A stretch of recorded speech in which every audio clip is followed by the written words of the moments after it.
안녕하십니까. 뉴스플러스입니다. 경남 함양에서 발생한 산불에 큰 불길이 잡혔습니다. 산불 대응 2단계와 국가소방동원령까지 동시에 발령된 올해 첫 대형 산불이었습니다. 취재기자를 연결해 현장 상황을 알아봅니다. 오선열 기자. 네, 경남 함양 산불 현장 지휘본부에 나와 있습니다. 네, 이제 곧 일몰 시간인데요. 다행히 주불 진화를 마쳤군요. 네, 지난 21일 그러니까 토요일 밤에 발생한 함양 산불에 주불이 잡혔습니다. 44시간 약 이틀 만에 잡힌 건데요. 오전까지만 해도 산 위에서 피어오르던 하얀 연기가 지금은 잦아든 모습입니다. 산림당국은 오늘 진화 작업을 위해 헬기 51대, 장비 170여 대, 인력 840여 명을 투입했습니다. 올해 첫 대형 산불인 만큼 산림청은 어젯밤 산불 확산 대응 단계를 기존 1단계에서 2단계로 격상했습니다. 소방청은 일몰 전까지 주불 진화를 위해 오늘 오전 11시 15분쯤 2차 국가소방동원령을 발령했는데요. 산림당국은 산불 지역을 4구역으로 나눠 진화 작업을 벌였습니다.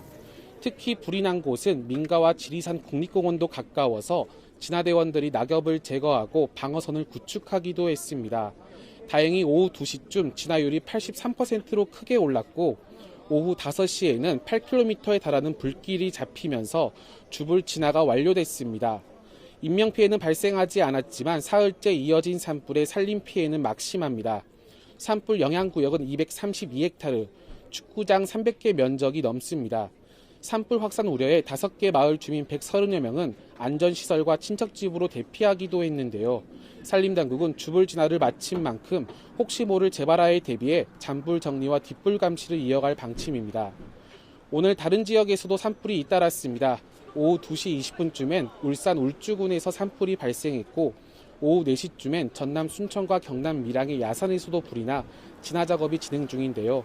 건조한 날씨가 연일 이어지면서 전국 곳곳에서 화재가 발생하고 있는 만큼 특히 산불에 주의를 기울이시길 바랍니다. 지금까지 경남 함양에서 YTN 오선열입니다.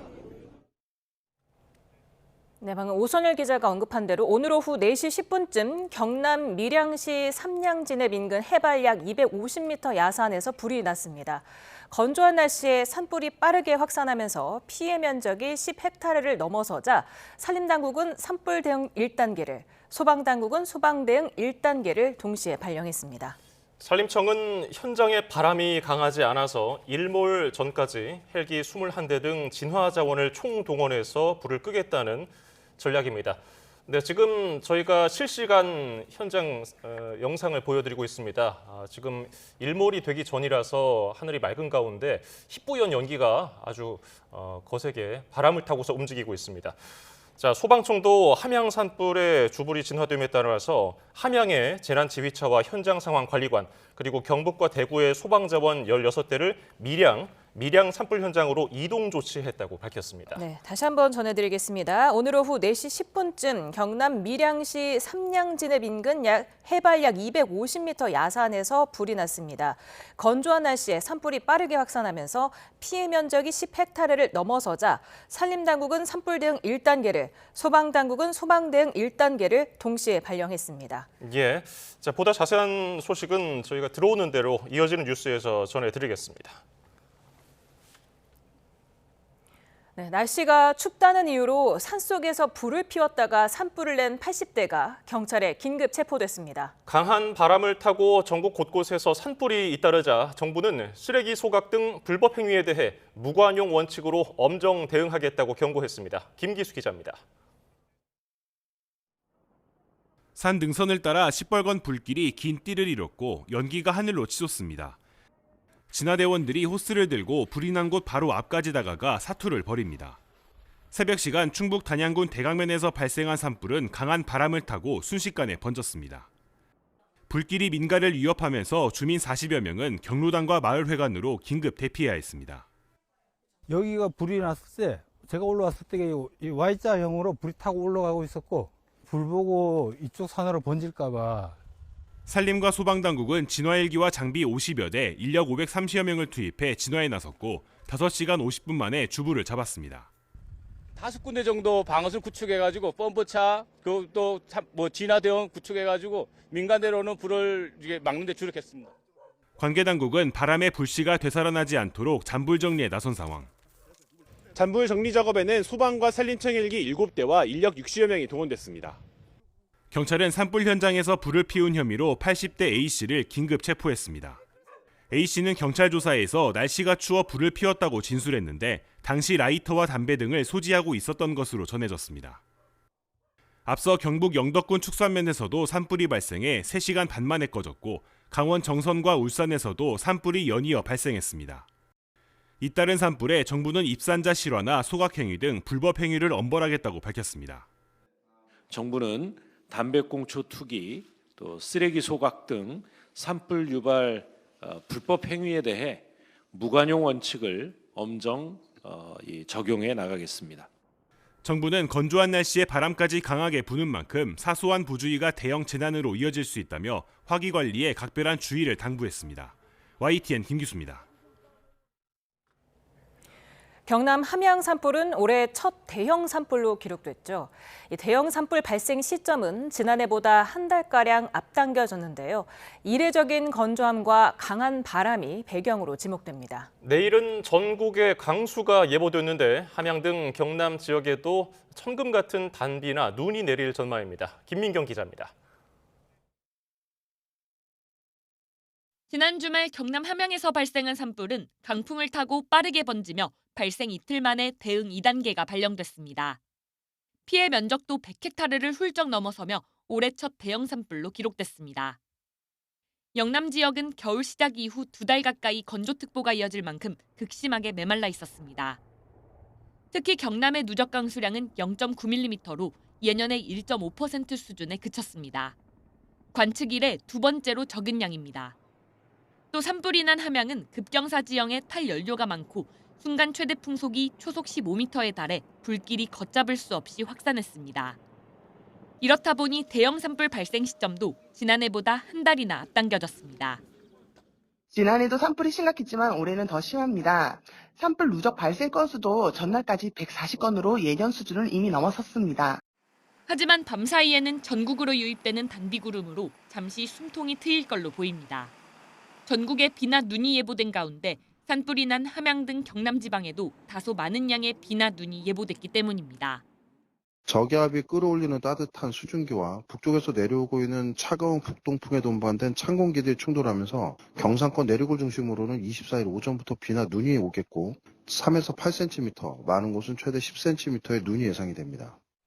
천금 같은 이번 강수로 산불이 났던 함양은 물론 영남과 영동 등 그 밖의 내륙에서도 잠시 산불 걱정을 덜 수 있을 전망입니다. 하지만 산불 위험이 큰 영남 지방은 3월에도 건조하고 예년보다 높은 기온이 유지될 가능성이 커 대형 산불의 고비는 계속될 걸로 우려됩니다. YTN 김민경입니다. 6.3 지방선거까지 이제 딱 100일 남았습니다. 지방선거 분위기가 무르익고 있지만 여야 모두 내부 갈등에서 자유롭지 못한 상황입니다. 민주당은 대통령 공소 취소 모임을 고리로 계파 갈등 논란이 다시 꿈틀대고 있고 국민의힘은 절윤의 늪에서 좀 채 나오지 못하는 상황입니다. 국회로 가봅니다. 박정현 기자. 네, 국회입니다. 네, 민주당부터 살펴보겠습니다. 오늘 이재명 대통령 공소 취소 모임 출범식이 열렸군요. 네, 무려 민주당 의원 105명이 이름을 올린 대통령 공소취소 모임이 오늘 발족했습니다. 검찰이 이재명 대통령을 조작 기소했으니 더는 정치 개입을 하지 못하도록 검찰을 개혁해야 한다는 주장인데요.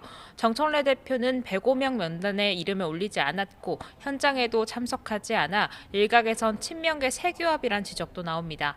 이미 당내 조작 기소 대응특위가 있는데도 별도 주직을 꾸린 데다가 이른바 공치모의 친정청래 당권파는 배제되는 기류이기 때문입니다. 실제 오늘 공소취소 모임 출범식에선 정청래 대표를 제명해야 한다. 정 대표는 제2의 윤석열이라는 등 지지자들 사이 격앙된 반응이 쏟아져 나왔고요. 이재명 대통령 대표 팬카페인 제명인의 마을에선 정청래 대표와 이성윤 최고위원이 당내 분란을 자초했다는 이유로 강제 퇴출당하기도 했습니다. 예, 국민의힘은 장동혁 대표의 이른바 절연 거부를 두고 파장이 계속되고 있죠. 네, 절윤을 주제로 난상 토론이 벌어질 거란 애초 예상과 달리 흐지부지 맹탕으로 끝났습니다. 의총 시작부터 당명 개정과 당원 당규 개정 혹은 행정 통합 등에 대한 논의가 줄을 잃었다고 하는데요. 그래서 지도부가 의도적으로 절연 의제를 피한다. 입틀막 의총이라는 비판도 나왔습니다. 의원 모임 대안과 미래에선 거듭 절연을 촉구하면서 이번 지방선거를 어떤 노선으로 치러야 할지 전당원 투표를 진행해야 한다고 주장했고요. 다만 당권파는 선거를 앞두고 당내 갈등이 자꾸 밖으로 표출되는 건 바람직하지 않다. 단일 대우로 대여 투쟁의 중지를 모아야 한다. 반론을 내놨습니다. 장 대표는 의원총회 막바지에 비공개 여론조사를 제시하며 절연 거부가 당원 상당수의 지지를 받는다면서 노선 변경 요구를 반박한 거로 전해졌습니다. 지금까지 국회에서 전해드렸습니다. 여권에서 추진하는 사법개혁 3법에 대해 조희대 대법원장이 거듭 수기가 필요하다고 밝혔습니다. 헌법 개정이 필요할 수 있다는 건데 법조계 전반에서 입법 속도전에 대한 우려가 이어지고 있습니다. 이준혁 기자입니다. 조희대 대법원장은 사법개혁 법안들이 80년 가까이 이어져온 사법제도의 틀을 근본적으로 바꾸는 거라고 지적했습니다. 헌법을 바꿔야 할 수도 있는 중대한 내용이라며 공론화를 거쳐야 한다는 점을 거듭 강조했습니다. 법조계 내부에서는 특히 법 왜곡죄에 대한 반감이 거셉니다.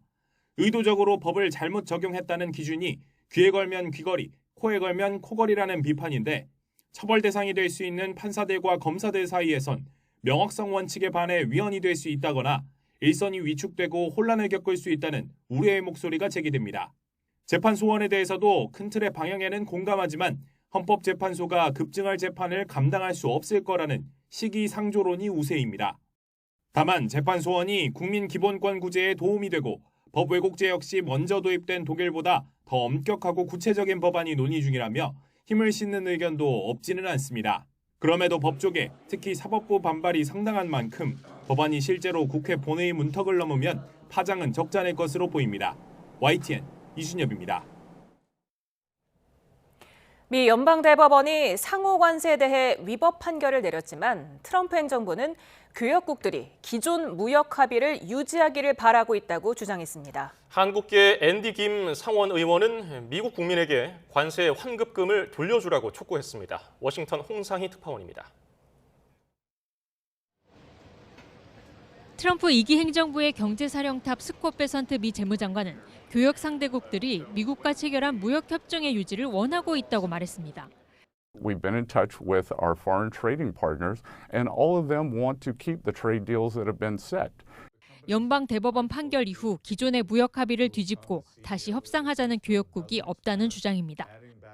베선트 장관은 트럼프 대통령이 전 세계의 15% 글로벌 관세를 예고한 근거인 무역법 122조가 관세 부과에 가교 역할을 할 거라고 강조했습니다. 교역국에 15%의 관세를 부과할 수 있는 150일 동안 무역확장법 232조와 무역법 301조를 동원한 관세 조사로 기존과 동일한 관세 수준을 유지하겠다는 겁니다. 관세 환급 문제에 대해선 법원 결정을 따르겠다면서도 꽤 오랜 시간이 걸릴 거라고 예측했습니다. The Supreme Court remanded it down to a lower court, and we will follow what they say, but that could be weeks or months when we hear them. 민주당 소속 앤디 김 상원 의원은 그러나 트럼프 행정부가 미국 국민에게 환급금을 돌려줘야 한다고 주장했습니다. This administration took money out of the pockets of American families, upwards of $1,700 per family. They should give it back. We're working on legislation that would be able to have this refund back to the American people. 관세 전쟁의 조용한 설계자로 평가받고 있는 제이미슨 그리어 미국 무역대표부 대표는 교역국에 대한 불공정 무역 관행 조사에 나섰습니다. 브라질과 중국에 대한 조사를 시작했고 아시아 국가의 과잉 생산 조사에 나서겠다고 예고해 우리나라도 조사 대상에 포함될 것으로 보입니다. 오는 4월 미중 정상회담에 대법원의 관세 판결이 미치는 영향은 없을 거라고 단언했습니다. 그리어 대표는 현재 미국의 중국에 대한 평균 관세율이 40%이고 필요할 경우 다른 수단도 동원할 수 있다며 미중 정상회담은 성공적으로 진행될 거라고 확신했습니다. 워싱턴에서 YTN 홍상입니다. 미 대법원의 상호관세 무효 판결에 이은 트럼프 행정부의 관세 공세가 더 날카로워지자 우리 정부도 본격 대응책을 고심하고 있습니다. 전문가들은 15% 글로벌 관세와 무역법 301조 등 파상 공세에 맞서서 경제 안보와 3,500억 달러 규모의 투자 프로젝트로 대응에 나서야 한다고 조언합니다. 박기환 기자입니다. 상호관세 무효 판결에 트럼프 대통령이 꺼내든 건 더 강력한 관세 카드였습니다. 먼저 무역법 122조를 근거로 150일 시한이 있는 15%의 글로벌 관세를 내걸었습니다. 여기에 불공정 무역 관행 조사에 나서며 슈퍼 301조로 불리는 무역법 301조로 파상 공세에 나설 채비를 마쳤고 무역 확장법 232조에 따른 품목관세 부과 시점도 앞당겨질 전망입니다. 이에 정부는 잇따라 대책회의를 열고 대응 방안을 점검했습니다. 국익국대화라는 원칙을 기반으로 한미 관세 합의를 통해 확보된 이익 균형이 훼손되지 않고 우리 기업에게 미칠 영향이 최소화될 수 있도록 전문가들은 외교 안보와 투자에 투트랙 전략으로 최악의 상황을 막아야 한다고 조언합니다. 미국 주도의 공급망 편입은 물론 잠수함 건조와 미 군함 유지 보수 등 양국의 협력이 미국의 경제 안보와도 직결된다는 점을 강조하고 원전 협력 등으로 오히려 더 미국과 강한 연결을 쌓아갈 필요가 있다고 말합니다. 경제와 안보를 연계하는 건 트럼프 행정부의 기본적인 정책이었거든요. 그거를 우리가 역으로 활용을 해서 우리의 필요성, 우리의 요구사항을 조금 더 관철시키는 노력을 할 수 있는 공간이 생겼다. 3,500달러 규모의 대미 투자 프로젝트도 관세 인하를 위한 비용으로 봐서는 안 된다는 지적입니다. 투자가 본격화하면 미국 기업들은 물론 수많은 현지 일자리까지 모두 한국의 투자에 달린 만큼 협상 지렛대로 활용할 수 있습니다. 미국의 2천억 불 투자 약속을 우리가 활용하는 것이 중요하겠다. 그걸 너무 비용 측면이나 또는 너무 위험 요인으로만 받아들이면 소극적일 수밖에 없겠다는 생각이고요. 정부는 하워드 러트닝 미 상무장관과의 한 라인을 가동하며 협상을 이어가는 동시에 다음 달 초 대미투자 특별법 통과를 통해 협상력을 극대화한다는 계획입니다. YTN 박경입니다. 구윤철 부총리 겸 재경부 장관은 미 대법원의 상호관세 위법 판결과 관계없이 기존 한미 무역 합의는 유효하다고 말했습니다. 구 부총리는 오늘 국회 재경위 업무보고에서 지난해 타결된 한미 합의가 여전히 유효하냐는 질의에 유효하다고 답했습니다. 트럼프 미 대통령이 전 세계 글로벌 관세 15%를 부과한 데 대해서는 한미 FTA에 따라 우리나라는 관세가 0%라며 기본 관세가 2.5% 적용되는 다른 나라보다 유리하다고 설명했습니다. 코스피가 장 초반 급등해 5,900선을 넘었지만 상승폭이 줄면서 5,840선에서 마감했습니다. 삼성전자와 SK하이닉스는 장중 19만 원과 98만 원대까지 올라서 사상 최고가를 경신했습니다. 류환홍 기자입니다. 5,903으로 출발한 코스피가 5,846 최고치로 장을 마쳤습니다. 장중엔 5,930선까지 올라 6,000고지에 70포인트만 남겨두기도 했습니다. 기관이 순매수를 하다가 개인이 순매수 바통을 이어받았고 코스피는 사흘째 신기록을 세웠습니다. 삼성전자와 SK하이닉스는 모두 장중에 최고가를 경신했는데 삼성전자는 올해 들어 60%나 오르는 놀라운 기세를 보여줬습니다. 삼성전자는 19만 원대, SK하이닉스는 98만 원대까지 올라 20만 전자와 100만 닉스에 가까이 다가갔습니다. 미국 연방대법원의 상호관세 위법 판결로 투자 심리가 달아올랐고 삼성생명과 삼성전기, HD 현대일렉트릭과 LG전자 등은 5% 이상 급등했습니다. 하지만 시간이 가면서 외국인 순매도가 1조 원 이상 커지며 코스피 상승폭은 줄어들었습니다.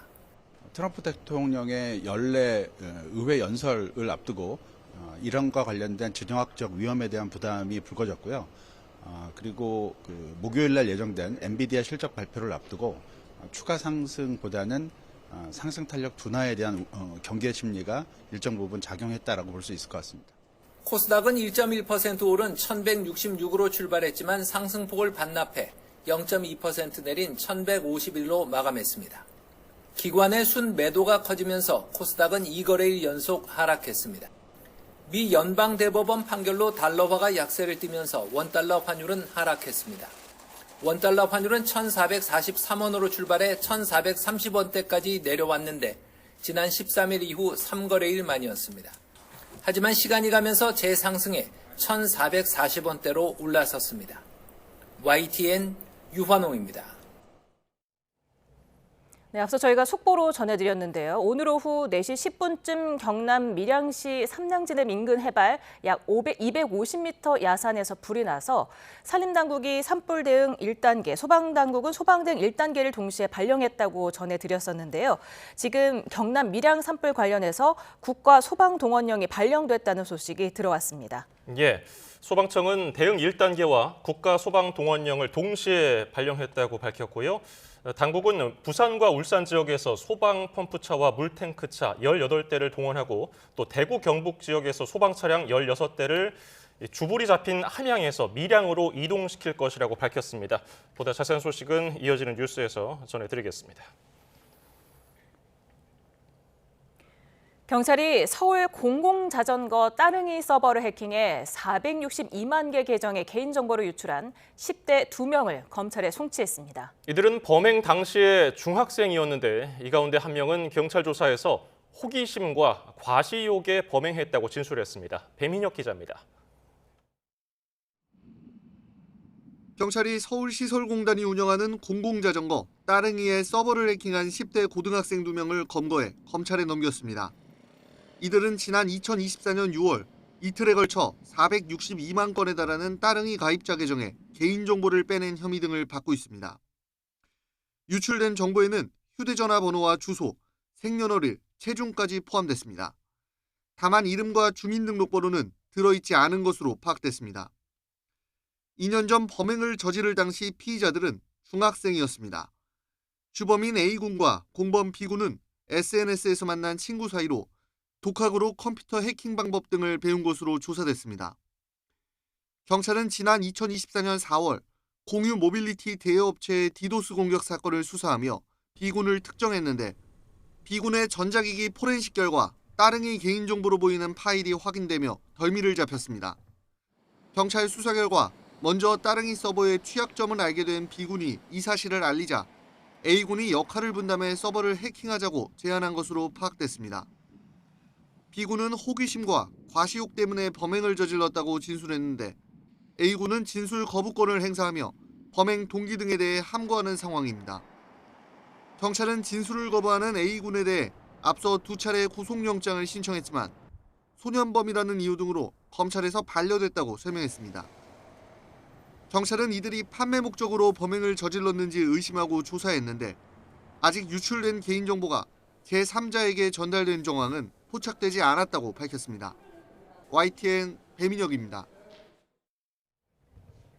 고객들이 맡긴 금 장신구와 구매 대금 등을 챙겨서 잠적했던 금은방 주인이 구속 기로에 섰습니다. 40대 A씨는 오늘 서울중앙지법에서 구속 전 피의자 신문을 받았습니다. 지금까지 50명이 넘는 고객들이 피해를 봤다며 단체 채팅방에 모였는데 이들이 주장하는 피해 금액은 금 3,500여 돈, 시가로 30억 원이 넘습니다. 관련 보도가 이어지자 A씨는 그제 경찰서에 자진 출석한 뒤 체포됐습니다. 서울 고등법원 내란점단 재판부가 윤석열 전 대통령의 체포 방해 사건을 배당받는 등 본격 업무를 시작했습니다. 윤 전 대통령의 내란 우두머리 혐의 사건 1심 판결에 대해서는 특검이 항소 회의를 진행했습니다. 유서현 기자입니다. 서울 고등법원 내란전담 재판부가 본격 가동을 시작했습니다. 앞서 1심 선고가 내려졌던 사건부터 차례로 배당됐는데 먼저 윤석열 전 대통령의 체포방해 사건은 형사 1부, 한덕수 전 국무총리의 내란 방조 혐의 사건은 형사 12부가 맡게 됐습니다. 1심에서 무기징역이 선고된 윤 전 대통령의 내란 우두머리 사건 항소심도 가시화하고 있습니다. 내란 특검은 현직 부장검사급 이상까지 10명가량이 참석한 항소회의를 진행했고 윤 전 대통령 측 역시 1000쪽이 넘는 판결문을 분석하며 내부 논의를 이어가고 있습니다. 윤 전 대통령이 12.3 비상계엄을 모의한 시기가 항소심 최대 쟁점 중 하나로 꼽힙니다. 1심 재판부는 윤 전 대통령의 결심이 외부로 표출된 것이 늦어도 2024년 12월 1일쯤이라고 판시했는데 특검이 판단한 공모 시기와 1년 이상 차이가 있습니다. 1심 재판부가 특검이 제시한 핵심 근거인 노상원 수첩의 신빙성을 배척했기 때문입니다.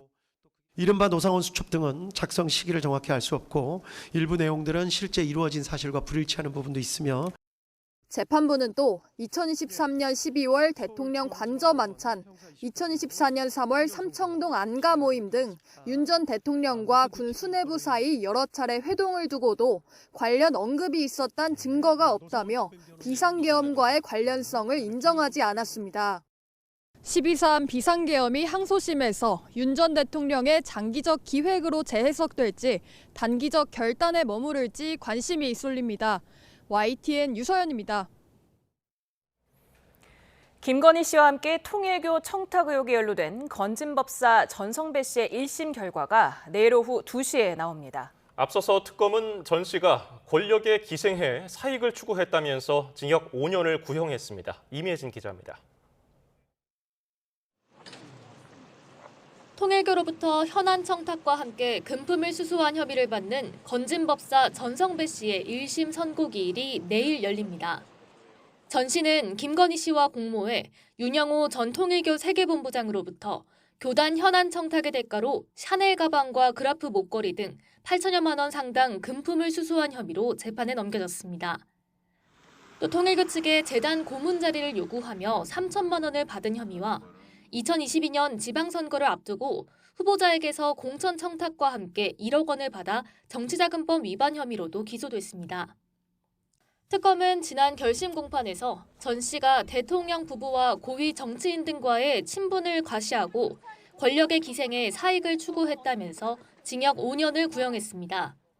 반면 전 씨 측은 통일교 측에서 제공한 목걸이와 샤넬 가방 등을 김건희 씨에게 전달한 사실은 인정하면서도 김 씨와의 공모관계가 성립하지 않는다며 혐의를 부인해왔습니다. 심부름꾼에 불과해 금품 수수 주체로 볼 수 없단 겁니다. 다만 지난달 김건희 씨에게 징역 1년 8개월을 선고한 재판부는 두 사람의 공모관계를 인정해 유죄로 판단했습니다. 피고인이 그 청탁 내용을 인식하면서 그 다음날 전성배로부터 그 처남을 통해 목걸이를 전달받았으므로 이는 청탁에 대한 알선의 대가 및 명목으로 받은 것으로 판단됩니다. 김 씨 측은 6천만 원 상당 다이아몬드 목걸이는 받은 적이 없다면서 거듭 배달 사고를 주장하며 항소한 상황. 이번에도 목걸이 수수와 김 씨와의 공모관계가 인정될지 관심이 모이는데 전 씨의 1심 선고는 앞서 한덕수 전 국무총리에게 구형보다 높은 형을 선고했던 이진관 재판부가 진행합니다. YTN 임혜진입니다. 정교유착 합동수사본부가 통일교 2인자로 불리는 한학자 총재 전 비서실장을 처음 소환했습니다. 합수본은 금품 수수 의혹을 받는 임종성 전 의원을 내일 다시 조사할 계획입니다. 안동준 기자입니다. 정원주 전 통일교 총재 비서실장이 정교유착 의혹을 수사하는 합동수사본부에 피의자 신분으로 출석했습니다. 합수본이 정 전 실장을 소환한 건 출범 이후 처음입니다.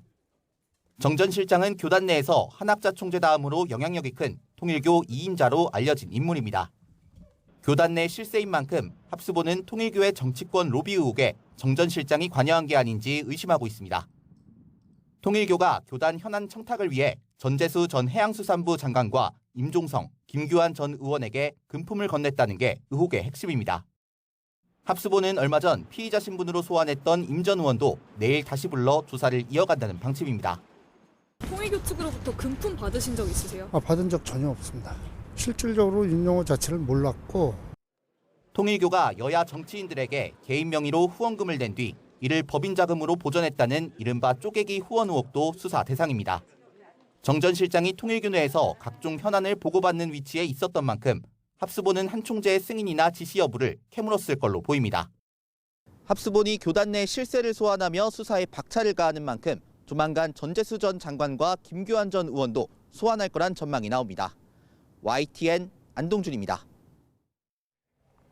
최근 우리나라를 제외한 미국과 일본의 공동훈련과 미국의 단독훈련을 놓고 논란이 계속되고 있습니다. 다음 달 예정된 한미연합훈련에 영향을 미치는 게 아니냐는 지적도 나오자 국방부는 예정대로 훈련을 진행한다고 밝혔습니다. 김문경 기자입니다. 논란은 지난달 15일로 거슬러 올라갑니다. 미국이 한 달여 뒤 한미일 공중훈련을 제안했지만 국방부는 설날 연휴와 일본 다케시마의 날 직전 훈련에 난색을 표하며 시기와 방식을 역제안한 것으로 알려졌습니다.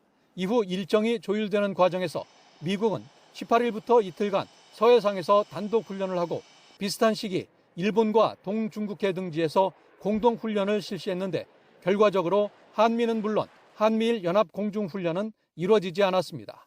이를 놓고 한미 간에 엇박자가 생긴 게 아니냐는 지적이 잇따르자 국방부는 미일 양국 훈련은 한미일 연합훈련과 무관하고 한미일 안보협력은 긴밀한 공조를 바탕으로 안정적으로 시행할 예정이라고 밝혔습니다. 그러면서 다음 달로 예정된 전반기 연합훈련도 예정대로 실시한다고 강조했습니다. 3월에 계획된 FS 연습 같은 경우는 축소가 아니고 정상 시행할 예정입니다. 이번 연합연습은 우리 군의 임기 내 전자권 전환을 위한 미래연합사 완전 운용 능력 검증에 중점을 둘 것이고요. 하지만 공동 브리핑 일정이 아직 확정되지 않으면서 구체적인 훈련 로드맵이 나올 때까지 논란은 계속될 것으로 보입니다. 이런 가운데 노동당 9차 당대회를 열고 있는 북한은 아직 대남 대미 메시지는 내지 않고 있습니다.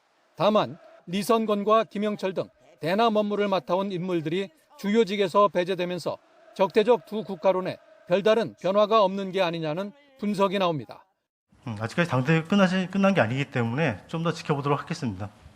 특히 다음 달로 예정된 연례적 연합훈련에 대해 북한은 침략전쟁 연습이라고 강하게 반발해왔다는 점에서 훈련 일정의 변화나 북한의 태도 여부에 관심이 고조될 전망입니다.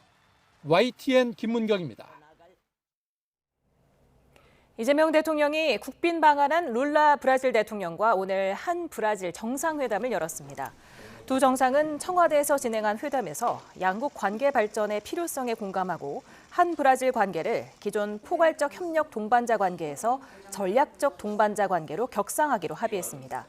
양국은 또 중소기업과 보건, 농업, 우주와 방산 분야의 실질적 협력을 강화하는 내용이 담긴 양해각서 MOU와 약정 10건을 체결했습니다. 김혜경 여사는 국빈 방한한 브라질 영부인 잔자 룰라 여사와 친교 시간을 보냈습니다. 김 여사는 오늘 청와대를 찾은 잔자 여사에게 지난 21일 함께 맞춘 한복을 선물하며 기념사진을 촬영했습니다. 김 여사는 지난 주말 잔자 여사와 국립민속박물관을 방문한 영상이 화제가 됐다고 전했고 잔자 여사도 브라질에서도 관련 소식이 사랑받고 있다고 화답했습니다.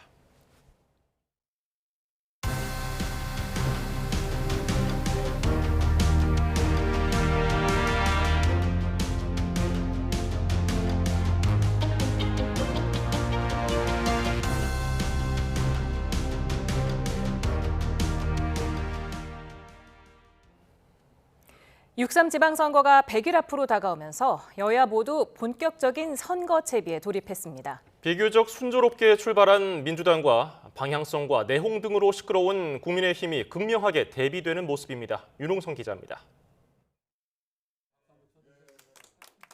서울시장을 노리는 민주당 소속 6명이 한자리에 모였습니다.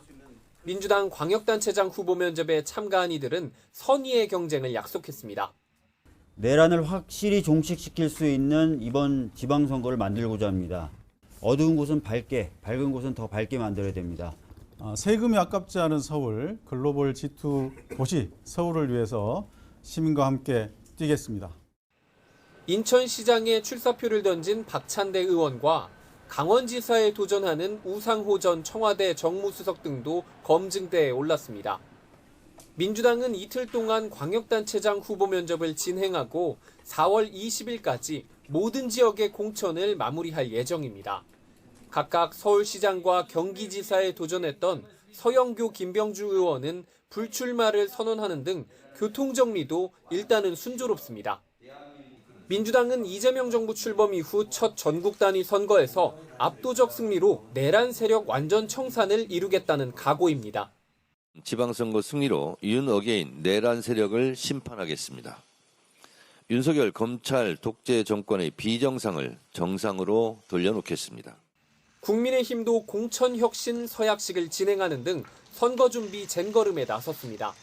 입법, 행정, 사법 권력을 쥔 이재명 정부가 지방 권력까지 쥘 수 있는 대한민국 운명을 가를 선거라 절박하다면서도 장동혁 대표는 당성을 맨 앞에 강조했습니다. 당이 가려고 하는 방향과 같은 방향으로 힘을 모을 수 있는 사람들, 그런 사람들을 공천해 주십시오.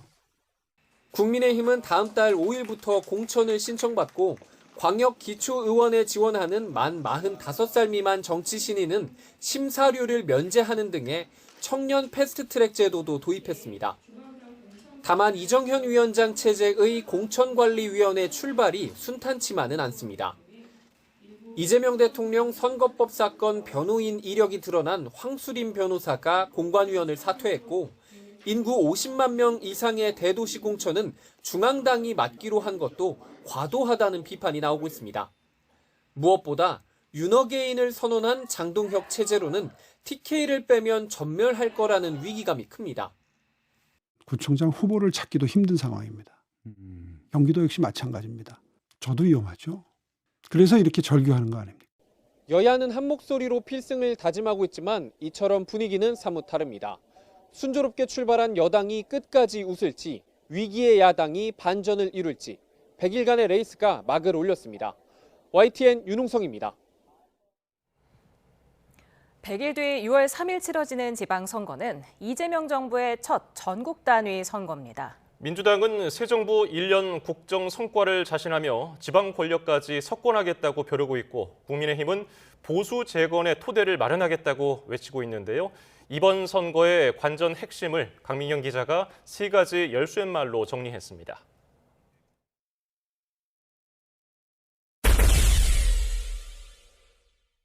핵심 전장은 단연 수도권, 특히 심장격인 서울입니다. 보수 진영의 잠룡, 오세훈 시장이 5선 도전으로 수성하는 난공불락 묘세기도 합니다. 주택 문제를 해결하겠다는 의지가 있는 거냐, 이번 기회에 다시 한번 정부에 촉구를 합니다. 5년 만에 시장직 탈환을 노리는 민주당은 그야말로 총력전입니다.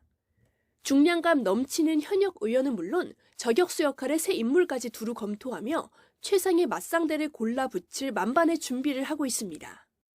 서울시장에 출마하려고 합니다. 멋지고 행복하고 편안한 그런 서울시가 될 수 있도록. 최대 외형 변수는 부동산과 코스피입니다. 이재명 대통령과 다주택자 사이 전면전의 향배, 또 주가의 방향에 따라 구도가 흔들릴 수 있다는 관측이 나옵니다. 자기가 살지도 않으면서 투기용으로 또는 투자용으로 가지고 오랫동안 가지고 있다고 왜 세금 깎아줍니까? 지난 총선 때 17대1 보수의 힘을 실어준 부산이지만 이번엔 판도 변화가 감지됩니다. 국민의힘 소속 현직 박형준 시장이 유력 도전자인 민주당 전재수 의원과 엎치락 뒤치락하는 상황이 심상치 않게 관찰되기 때문입니다. 국정 안정론에 다소 쏠린 분위기에 맞춰 부동층이 늘어나는 신호로도 읽힙니다. 이 때문에 이번 선거에선 부산이 사실상의 중원, 즉 진영의 승패를 가를 핵심 승부처로 보는 시선이 많습니다. 지역 일꾼을 뽑는다는 현실적 측면으로 접근하면 본회의 상정을 앞둔 세계지역 행정통합특별법이야말로 이번 선거의 최대 변수입니다. 지역 소멸 대응과 국토 재설계 과정에서 표 계산이 끼어들 여지는 없습니다. 광역단체장 몸집은 배로 커지고 자리는 반토막 나는 만큼 경선 과정부터 혈투가 예상됩니다. 물론 대전 충남 통합에는 국민의힘 반발 때문에 법이 아직 통과되진 않아 후보자들 윤곽이 상대적으로 흐릿한 게 사실입니다. 대전 충남이 요구하는 내용은 모조리 제외되고 시도지사의 의견 수렴도 없는 상태에서 여야 협상 상황에 따라 강훈식 청와대 비서실장의 차출 여부도 결정될 걸로 보입니다. 최근 지방선거 전적은 1대1, 여야가 사이좋게 주고받았습니다. 2018년은 민주당이 문재인 전 대통령 지지율과 한반도 평화 분위기를 타고 압승했고 2022년에는 정권 교체의 휘장을 휘두른 국민의힘이 선전했습니다. 이재명 대통령 취임 꼭 1년을 맞아 열리는 이번 선거는 집권 여당의 국정 동력을 좌우하는 건 물론 정당 수장의 운명도 결정할 걸로 보입니다. 지금으로서는 여권이 유리하다는 관측이 대세지만 선거 전의 100일은 짧고도 긴 시간입니다. 선거의 3요소, 즉 구도와 인물, 그리고 바람에 따라 결과는 요동칠 수 있습니다. YTN 강민경입니다.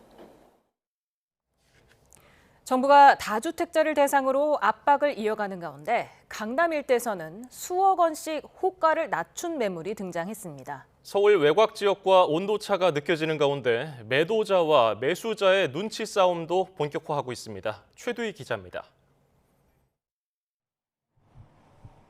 서울 강남구의 한 고가 아파트.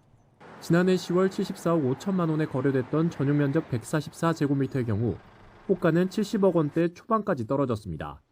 호가는 더 떨어질 것으로 보이는데 추가 하락을 기대하는 매수자들이 관망하고 있어 실제 거래는 쉽지 않은 상황입니다. 문의는 많이 늘었는데요. 움직이진 않는 거죠. 이제 더 빠질 수도 있다는 생각에. 어쨌거나 5월 9일까지는 계약만 하면 되니까. 인근 서초구에서도 최근 들어 호가는 낮아졌지만 실제 거래로 이어지진 않고 있다는 반응입니다. 빨리 팔아주세요. 금매를 팔아주세요. 이러는 사람은 잘 없고요. 물건을 내놓는다 해도 누가 사줘야 되는데 살려는 사람도 그렇게 별로 없는 듯한. 이에 더해 25억 원 초과 아파트가 주를 이루는 강남권의 경우 대출 규제로 인해 주택담보대출 한도가 2억 원으로 축소돼 현금 부자 외에는 매수가 어렵다는 점도 거래 절벽에 한몫하고 있습니다. 반면 상대적으로 아파트값이 낮은 서울 외곽 지역 분위기는 사뭇 다릅니다. 호가가 내려가지 않거나 오히려 올라가고 있고 강남권과 달리 매물이 쏟아지는 분위기도 아닙니다. 이제 실제 매매되는 금액은 1월 말 정도 선 고게 거래되는 고금액 정도로 지금 집을 보고 그러거든요. 생각보다 조금 모르겠어요. 물건이 많이 안 나왔어요. 실제로 이재명 대통령이 다주택자 양도세 중과 유예 종료를 공식화한 지난달 23일 이후 서울 25개 자치구 모두 아파트 매물이 늘었지만 지역별로 온도차는 뚜렷합니다. 성동구 등 한강벨트와 강남 일부 지역은 매물이 30% 이상 급증했지만 금천구 등 서울 외곽 지역은 매물 변화폭이 크지 않았습니다. 매도자와 매수자 간 눈치 싸움이 본격화하는 가운데 강남권과 그 외 지역 간 차별화된 가격 흐름이 이어질 거라는 관측도 나옵니다. 매물이 증가하지만 거래는 잘 안 되고 가격은 하락하는 현상이 나타날 것이고 강남이 아닌 한강벨트랑 강남이 아닌 강북 지역은 오히려 중저가 아파트들은 강한 상승세를 유지할 가능성도 있다. 특히 다주택자 양도세 중과 유예 종료일인 5월 9일을 기점으로 매물 잠김 현상이 예상돼 부동산 시장 분수령은 5월 9일 이후가 될 가능성이 커 보입니다. YTN 최두입니다. 네, 조금 전 들어온 속보 전해드리겠습니다. 기업의 자사주 소각을 의무화하는 이른바 3차 상법 개정안이 더불어민주당 주도로 국회 법제사법위원회 전체 회의를 통과했습니다. 국민의힘은 반대했지만 범여권이 찬성하면서 법안은 전체 회의 문턱을 넘었습니다. 예, 민주당은 내일을 시작으로 다음 달 3일까지 국회 본회의에서 관련 법안들을 처리할 예정인데요. 관련 소식 이어지는 뉴스에서 전해드리겠습니다. 다음 소식입니다. 다음 달 전국 아파트 입주 물량이 10,000 가구를 밑돌며 올해 월별 최소치를 기록할 거라는 전망이 나왔습니다. 직방은 3월 전국 아파트 입주 물량이 9,597가구로 올해 월별 입주 물량 가운데 가장 적게 집계됐다고 밝혔습니다. 이는 지난해 3월과 이번 달보다 각각 65% 그리고 39% 가까이 감소한 수치입니다. 구윤철 부총리 겸 재정경제부 장관이 비거주 부동산에 관한 레버리지, 차입 투자 관리 강화 필요성을 시사했습니다. 구 부총리는 오늘 국회 재정경제기획위원회 업무보고에서 그동안 과도한 레버리지를 일으켜 부동산 투자가 많이 이루어진 건 사실이라며 자기가 사는 곳이 아닌 곳에 대한 레버리지는 정상화할 필요가 있어 보인다고 말했습니다. 그러면서 임대주택 공급 등 기타 과제에 관해서 금융위와 협의하겠다고 언급했습니다. 부동산 보유세 개편 여부에는 다양한 목소리를 듣고 있다고 말했습니다. 빚에 허덕이는 사람들을 해외로 유인해 감금하고 강제로 전화 금융사기에 가담시켜 440억 원을 가로챈 보이스피싱 일당이 검찰에 넘겨졌습니다. 이들은 이렇게 빼앗은 돈으로 서울 강남 아파트에서 호화 생활을 누려왔습니다. 오승훈 기자입니다. 경찰이 들이닥친 집안. 수갑을 찬 남성들 옆으로 명품 신발과 가방이 질비합니다. 중국과 필리핀 등 해외에 거점을 두고 전화 금융사기 행각을 벌여온 일당의 검거 현장입니다.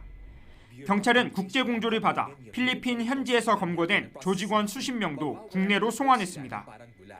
이들은 지난 2019년부터 약 6년 동안 은행 직원을 사칭하며 저금리 대출을 해주겠다고 속여 피해자 수백 명으로부터 총 440억 원을 가로챈 혐의를 받고 있습니다. 범죄 수익은 고스란히 이들의 사치스러운 생활에 쓰였습니다. 강남의 고급 아파트와 수입차, 고가의 귀금속 등을 사들이며 호화 생활을 이어온 것으로 드러났습니다. 총책과 그 관리자급 5명이 서울에 있는 강남 아파트를 얻어서 생활하고 있었고요. 외국을 왔다 갔다 하면서 생활하고 있었는데 저희가 위치 추적이나 이런 거를 확인을 해가지고 이들의 범행 수법은 잔혹했습니다. 사채업자와 짜고 빚을 갚지 못한 채무자들을 고수익 아르바이트라고 속여 해외로 유인한 뒤 여권을 빼앗고 감금해 강제로 피싱 유인책 역할을 맡겼습니다. 보이스피싱 절대 안 갈 거다. 괜히 나 살자고 누구 죽일 순 없다 이렇게 말을 했었거든요. 감금처럼 지냈어요. 그러니까 외출 같은 거는 거의 못했고요. 아예. 일단 처음에 도망칠 수가 없었던 게 여권을 뺏겼었어요. 경찰은 총책 등 11명을 구속하고 가담자 65명을 불구속 송치했으며 압수한 현금과 명품 등 56억 원 상당의 범죄 수익을 몰수 보전 신청했습니다. 경찰은 아직 검거하지 못한 총책과 조직원 등 10여 명에 대해 수사하고 있으며 회수하지 못한 범죄 수익도 끝까지 추적해 환수할 계획이라고 밝혔습니다. YTN 오승훈입니다. 현직 부장판사가 음주운전으로 감봉 징계를 받았습니다. 대법원은 지난 3일 서울중앙지법 민사부 소속 A 부장판사에게 품위 손상을 이유로 감봉 3개월 징계를 내렸습니다. A 부장판사는 지난해 12월 13일 오후 서울 중랑구 사가정역 인근에서 4km 정도 거리를 면허 정지 수준으로 술에 취한 채 운전하다가 적발됐습니다. 멕시코 정부가 세계적으로 악명 높은 마약 조직 두목을 사살하자 갱들의 반발로 도시가 큰 혼란에 빠졌습니다. 마약 조직원들이 보복 공격을 가하면서 도시 곳곳이 전쟁터로 변했고 멕시코 당국은 시민들에게 집 안에 머물러 달라고 당부했습니다. 김선준 기자입니다. 도시 곳곳에서 검은 연기가 피어오릅니다. 군사 작전에 맞서 마약 조직이 차량을 불태워 도로를 봉쇄한 겁니다. 불탄 차량 사이로 격렬한 총격전의 흔적도 선명합니다. Pues mira, ahorita toda la gente estamos asustados. Nadie queremos salir. Ahorita casi nada más para lo más necesario, porque pues ahora sí que la ciudadanía ya no sabe ni cómo. 멕시코 정부는 서부 할리스코주 타팔파에서 세계적으로 악명 높은 마약 두목 엘 멘초에 대한 대대적인 체포 작전을 벌였습니다. 엘 멘초를 포함해 7명이 숨졌고 군인 3명도 다쳤습니다.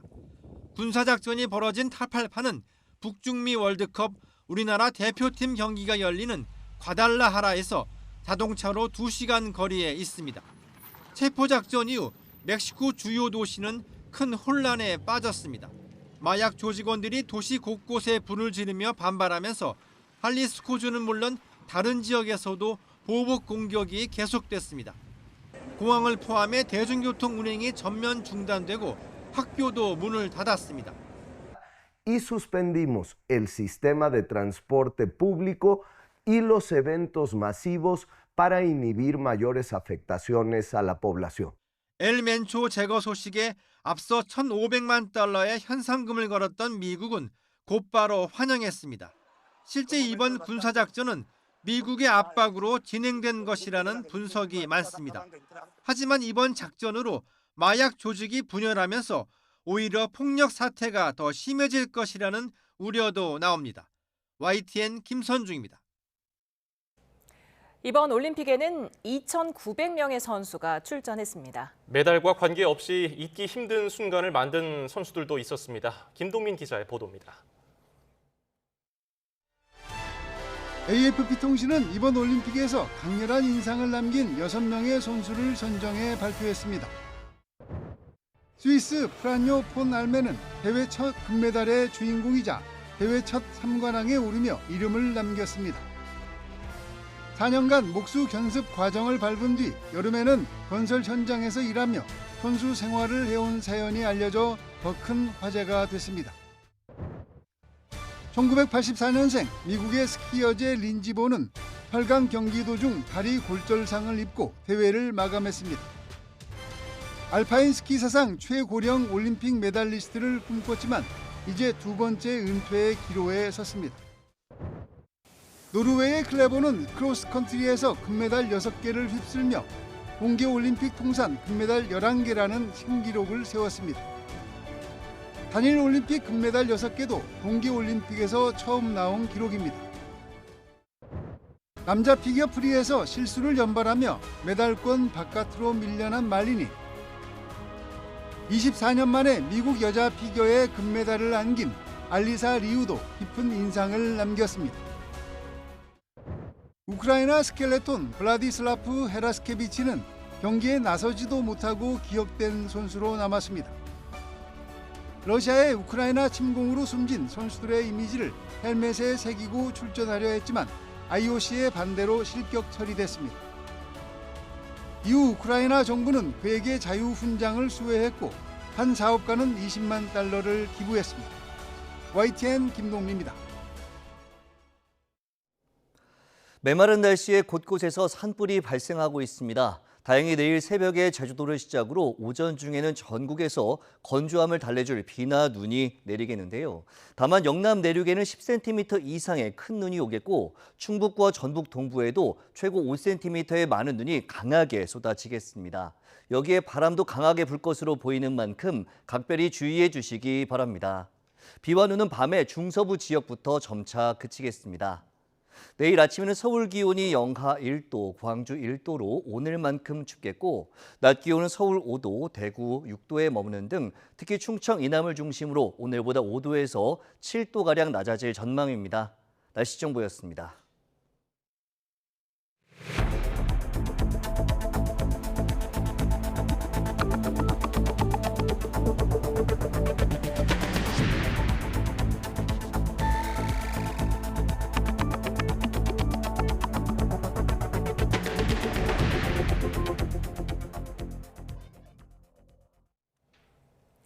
미 대법원의 상호관세 무효 판결에 이은 트럼프 행정부의 관세 공세가 더 날카로워지자 우리 정부가 본격 대응책을 고심하고 있습니다. 전문가들은 15% 글로벌 관세와 무역법 301조 등 파상 공세에 맞서서 경제 안보와 3,500억 달러 규모의 투자 프로젝트로 대응에 나서야 한다고 조언합니다. 박기환 기자입니다.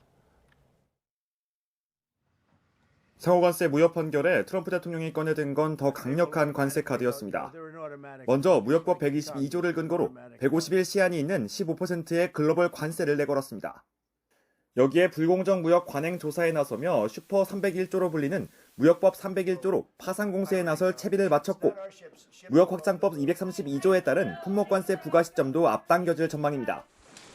이에 정부는 잇따라 대책회의를 열고 대응 방안을 점검했습니다. 국익국대화라는 원칙을 기반으로 한미 관세 합의를 통해 확보된 이익 균형이 훼손되지 않고 우리 기업에게 미칠 영향이 최소화될 수 있도록 전문가들은 외교 안보와 투자에 투트랙 전략으로 최악의 상황을 막아야 한다고 조언합니다. 미국 주도의 공급망 편입은 물론 잠수함 건조와 미 군함 유지 보수 등 양국의 협력이 미국의 경제 안보와도 직결된다는 점을 강조하고 원전 협력 등으로 오히려 더 미국과 강한 연결을 쌓아갈 필요가 있다고 말합니다. 경제와 안보를 연계하는 건 트럼프 행정부의 기본적인 정책이었거든요. 그거를 우리가 역으로 활용을 해서 우리의 필요성, 우리의 요구사항을 조금 더 관철시키는 노력을 할 수 있는 공간이 생겼다. 3,500달러 규모의 대미 투자 프로젝트도 관세 인하를 위한 비용으로 봐서는 안 된다는 지적입니다. 투자가 본격화하면 미국 기업들은 물론 수많은 현지 일자리까지 모두 한국의 투자에 달린 만큼 협상 지렛대로 활용할 수 있습니다. 미국의 2천억 불 투자 약속을 우리가 활용하는 것이 중요하겠다. 그걸 너무 비용 측면이나 또는 너무 위험 요인으로만 받아들이면 소극적일 수밖에 없겠다는 생각이고요. 정부는 하워드 러트닝 미 상무장관과의 한 라인을 가동하며 협상을 이어가는 동시에 다음 달 초 대미투자 특별법 통과를 통해 협상력을 극대화한다는 계획입니다. YTN 박경입니다. 더불어민주당은 미 연방대법원의 상호관세 위법 판결 뒤 트럼프 대통령이 글로벌 관세를 15%로 올리며 불확실성이 커졌다며 대미 투자 특별법 처리에 박차를 가하겠다고 밝혔습니다. 정청래 대표는 정부 요청대로 특별법을 여야 합의로 최대한 빨리 처리하겠다며 국회가 적극 협조하겠다고 말했습니다. 한병도 원내대표는 국민의힘을 향해 미국의 새로운 관세 압박에 대한 우리 정부 대응을 트집 잡을 게 아니라 스스로 파행시킨 대미 투자 특위 회의부터 제대로 열라고 촉구했습니다. 오늘 오후 4시 10분쯤 경남 밀양시 삼랑진읍 인근 해발 약 250m 야산에서 불이 났습니다. 건조한 날씨에 산불이 빠르게 확산하면서 피해 면적이 10헥타르를 넘어서자 산림당국은 산불 대응 1단계, 소방당국은 소방 대응 1단계, 또 국가소방동원령을 발령했습니다. 산림청은 현장에 바람이 강하지 않아서 일몰 전까지 헬기 21대 등 진화자원을 총동원하겠다고 밝혔습니다. 소방청도 함양 산불의 주불이 진화됨에 따라서 함양의 재난지휘차와 현장 상황관리관, 그리고 경북과 대구의 소방자원 16대를 밀양 산불 현장으로 이동 조치했다고 밝혔습니다. 산림청 중앙사고수습본부는 오늘 오후 5시 경남 함양 산불의 주불을 진화했다고 밝혔습니다. 산불 발생 43시간 40여 분 만입니다. 산불 영향구역은 234헥타르로 당국은 뒷불 감시와 잔불 정리를 이어나가고 있습니다. 이번 산불은 올해 첫 대형 산불로 산림청은 한때 산불 확산 대응 단계 2단계를, 소방청은 2차 국가소방동원령을 발령했습니다. 날씨가 춥다는 이유로 산속에서 불을 피웠다가 산불을 낸 80대가 경찰에 긴급 체포됐습니다. 강한 바람을 타고 전국 곳곳에서 산불이 잇따르자 정부는 쓰레기 소각 등 불법 행위에 대해서 무관용 원칙으로 엄정 대응하겠다고 경고했습니다. 김기수 기자입니다. 산 능선을 따라 시뻘건 불길이 긴 띠를 이뤘고 연기가 하늘로 치솟습니다. 진화대원들이 호스를 들고 불이 난 곳 바로 앞까지 다가가 사투를 벌입니다. 새벽 시간 충북 단양군 대강면에서 발생한 산불은 강한 바람을 타고 순식간에 번졌습니다. 불길이 민가를 위협하면서 주민 40여 명은 경로당과 마을회관으로 긴급 대피해야 했습니다. 여기가 불이 났을 때 제가 올라왔을 때 Y자형으로 불이 타고 올라가고 있었고 불 보고 이쪽 산으로 번질까 봐. 산림과 소방당국은 진화헬기와 장비 50여 대, 인력 530여 명을 투입해 진화에 나섰고 5시간 50분 만에 주불을 잡았습니다. 5군데 정도 방어를 구축해가지고 펌프차, 또 진화대원 구축해가지고 민간대로는 불을 막는 데 주력했습니다. 관계당국은 바람에 불씨가 되살아나지 않도록 잔불 정리에 나선 상황. 잔불 정리 작업에는 소방과 산림청 헬기 7대와 인력 60여 명이 동원됐습니다. 경찰은 산불 현장에서 불을 피운 혐의로 80대 A씨를 긴급 체포했습니다. A씨는 경찰 조사에서 날씨가 추워 불을 피웠다고 진술했는데 당시 라이터와 담배 등을 소지하고 있었던 것으로 전해졌습니다. 앞서 경북 영덕군 축산면에서도 산불이 발생해 3시간 반 만에 꺼졌고 강원 정선과 울산에서도 산불이 연이어 발생했습니다. 잇따른 산불에 정부는 입산자 실화나 소각행위 등 불법 행위를 엄벌하겠다고 밝혔습니다. 정부는 담배꽁초 투기, 또 쓰레기 소각 등 산불 유발 불법 행위에 대해 무관용 원칙을 엄정 적용해 나가겠습니다.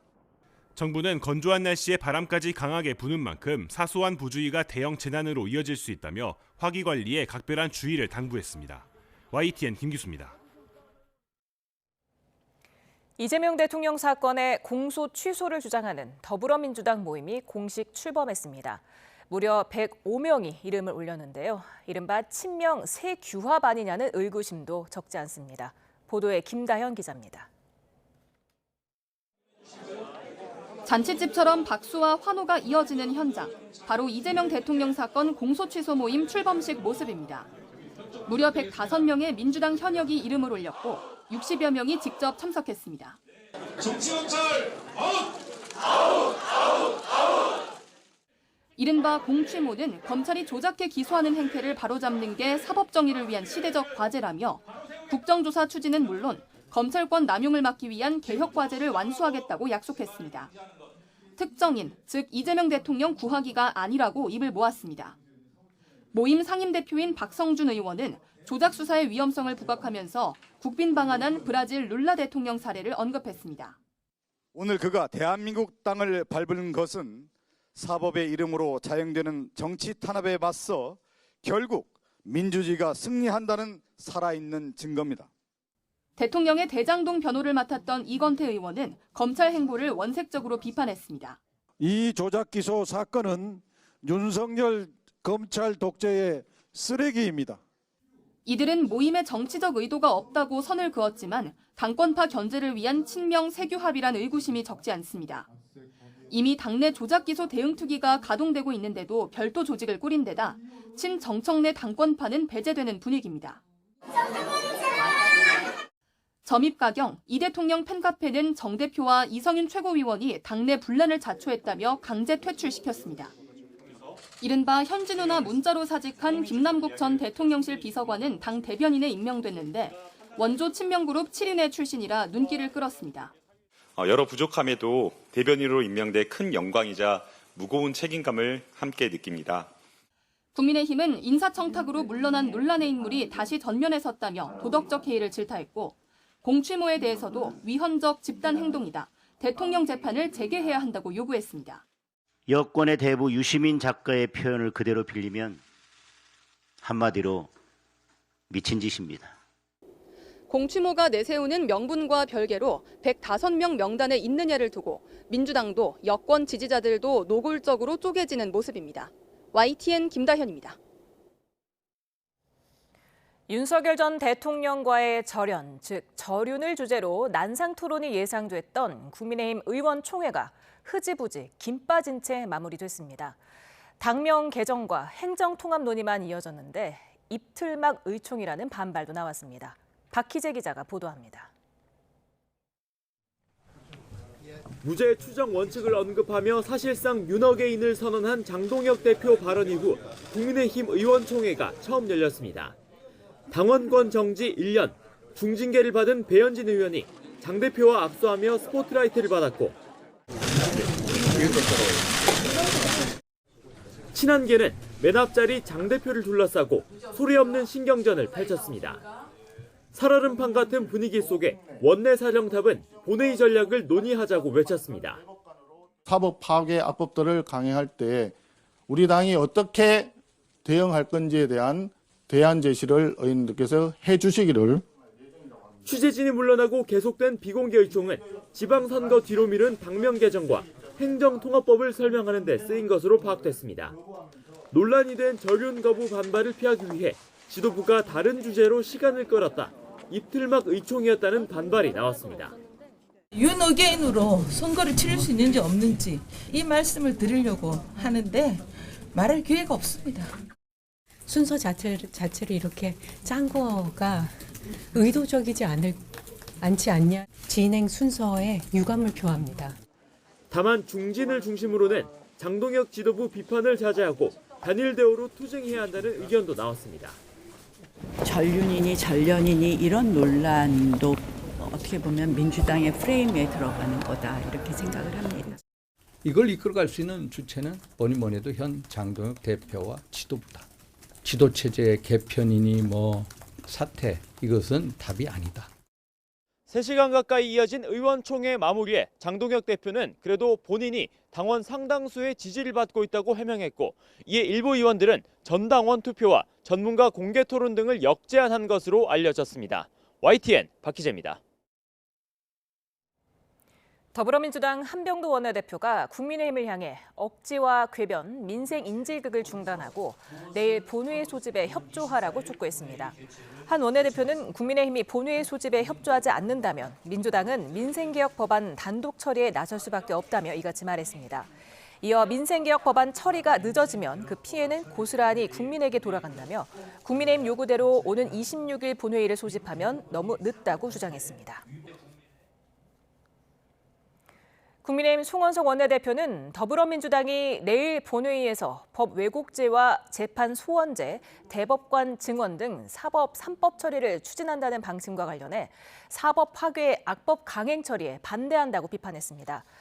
송 원내대표는 애초 여야는 2월 임시국회 개회 일정을 협상하면서 12일과 26일 모두 두 차례 본회의를 열기로 잠정 합의했다며 합의대로 26일에 정상적인 본회의를 열고 여야가 합의한 민생 법안을 처리할 것을 강력 요구한다고 강조했습니다.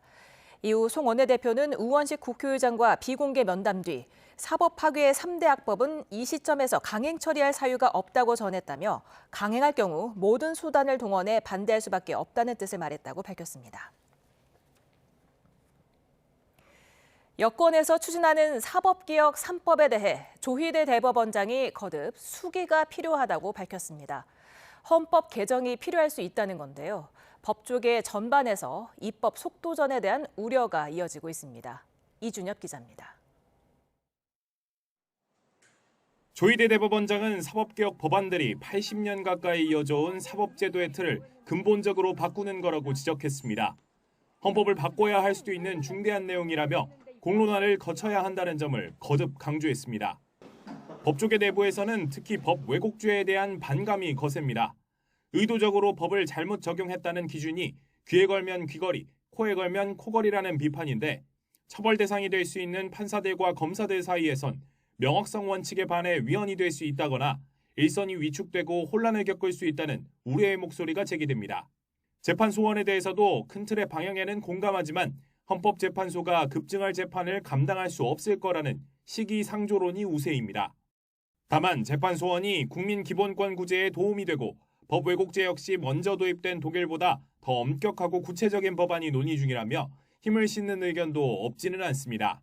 그럼에도 법조계, 특히 사법부 반발이 상당한 만큼 법안이 실제로 국회 본회의 문턱을 넘으면 파장은 적잖을 것으로 보입니다. YTN 이준엽입니다. 중학생 시절 서울시 공공자전거 따릉이 서버에 침입해서 462만 개 계정의 개인정보를 빼낸 혐의를 받는 고등학생 2명이 검찰에 넘겨졌습니다. 두 사람은 중학생이었던 2024년 6월 서울시설공단에서 운영하는 공공자전거 따릉이 서버에 침입해서 462만 개 계정의 개인정보를 유출한 혐의를 받습니다. 경찰은 유출된 정보는 아이디와 휴대전화번호, 주소와 생년월일, 체중 등으로 이름과 주민등록번호는 포함되지 않았다며 제3자에게 유출된 정황은 확인되지 않은 상태라고 밝혔습니다. 따릉이 서버를 해킹한 10대들은 데이터에 접근할 수 있는 일종의 출입증이 없어도 개인정보 조회가 가능하다는 허점을 노린 것으로 조사됐습니다. 경찰은 서울시설공단에 부실관리 책임이 있다고 보고 내사에 착수했습니다. 이현정 기자입니다. 서울시 공공자전거 따릉이의 개인정보 유출 배경에는 서버 보안 체계의 취약성이 있었다는 게 경찰 설명입니다. 해커가 인증 토큰을 발급받지 않았는데도 서버에서 가입자 개인정보에 대한 접근을 허용해 줬다는 겁니다. 인증 토큰은 암호화된 보안 장치로 이용자의 데이터 접근 권한을 증명해주는 일종의 출입증 역할을 합니다. 특정 데이터에 접근할 수 있는 권한이 있다는 것을 확인해주는 전자적 정보가 필요합니다. 그 전자적 정보가 인증 토큰이라고 할 수 있고요. 보통 개인정보를 조회하려면 이용자가 인증 서버로부터 인증 토큰을 발급받고 최종 정보 시스템으로부터 그 유효성을 확인받아야 합니다. 그런데 따릉이 서버에는 이런 절차가 사실상 없었고 고난도 해킹 기술을 쓰지도 않은 10대 중학생들에게 속수무책으로 뚫렸습니다. 이에 경찰은 서버를 부실하게 관리한 서울시설공단의 책임이 있다고 보고 공단 관계자들에 대한 입건전 조사를 진행하고 있습니다. 공단 측으로부터 서버 보안 관련 자료를 제출받아 살펴보고 혐의가 발견되면 정식 입건하겠다는 방침입니다. 앞서 서울시는 공단이 정보 유출 사실을 미리 인지하고도 개인정보보호위원회에 신고하지 않았다며 경찰에 수사를 의뢰했습니다. 이에 대해 서울시설공단은 별다른 입장을 밝히지 않았는데 향후 수사를 통해 정확한 책임 소재가 가려질 것으로 보입니다. YTN 이현정입니다. 검찰이 전분과 물엿, 과당 등 전분당을 제조하고 판매하는 CJ제일제당과 대상, 삼양, 사조, CPK에 대한 압수수색에 나섰습니다. 서울중앙지방검찰청은 오늘 오후 4개사의 본사에 검사와 수사관을 보내서 압수수색 영장을 집행했습니다. 검찰은 이 4개사가 전분당 주요 제품 가격을 담합했다는 공정거래법 위반 혐의를 들여다보고 있습니다. KBS, MBC, SBS 지상파 3사가 챗GPT 개발사인 오픈AI를 상대로 소송전에 나섰습니다. 한국방송협회에 따르면 지상파 3사는 오픈AI를 상대로 서울중앙지법에 저작권 침해 중단 및 손해배상 청구 소송을 제기했습니다. 협회 측은 오픈AI에서 개발하고 상업적으로 운영 중인 생성형 인공지능 챗GPT 학습에 지상파 3사의 뉴스 콘텐츠가 무단으로 활용됐다면서 이번 소송을 통해 지식재산권 침해에 대한 법적인 책임을 묻고자 한다고 밝혔습니다.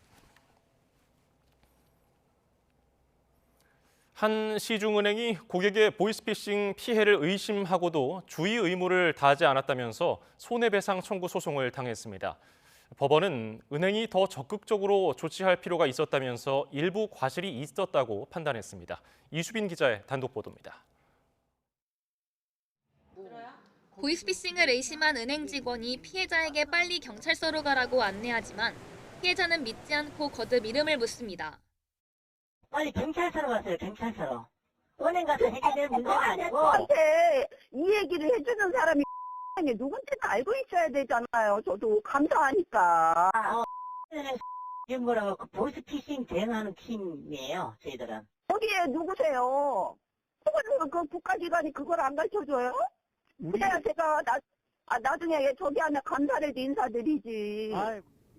은행 직원이라며 전화가 올 경우 이름을 알려주지 않으면 범죄 조직원이니 응하지 말라는 보이스피싱범들의 말을 믿은 건데 몇 분을 실랑이 하던 은행 직원은 좋을 대로 하라며 전화를 끊습니다.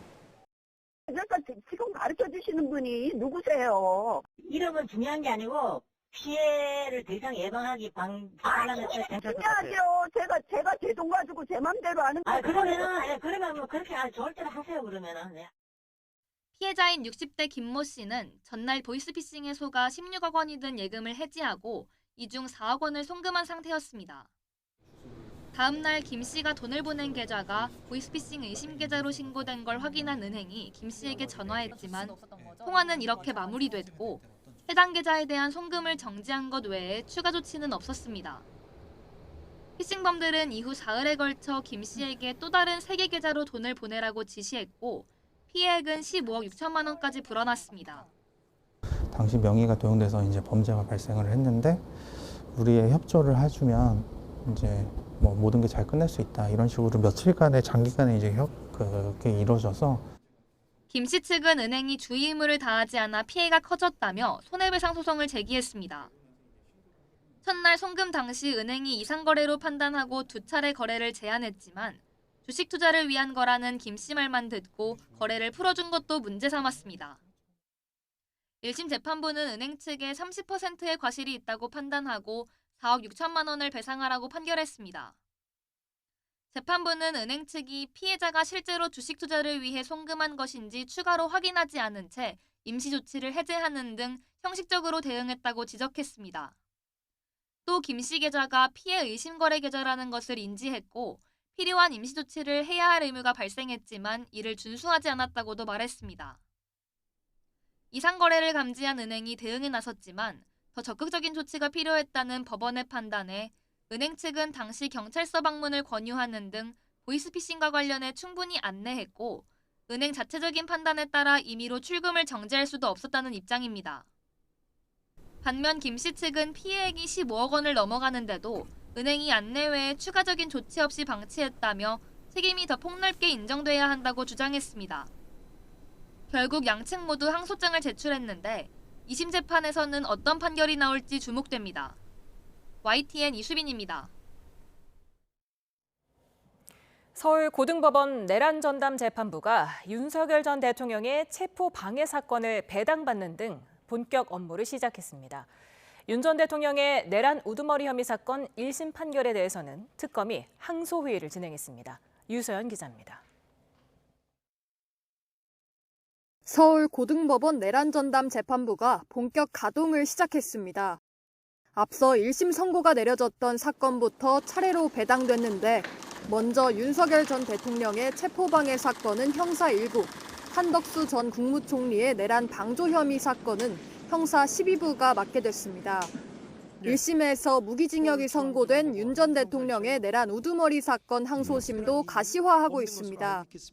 내란 특검은 현직 부장검사급 이상까지 10명가량이 참석한 항소회의를 진행했고 윤 전 대통령 측 역시 1000쪽이 넘는 판결문을 분석하며 내부 논의를 이어가고 있습니다.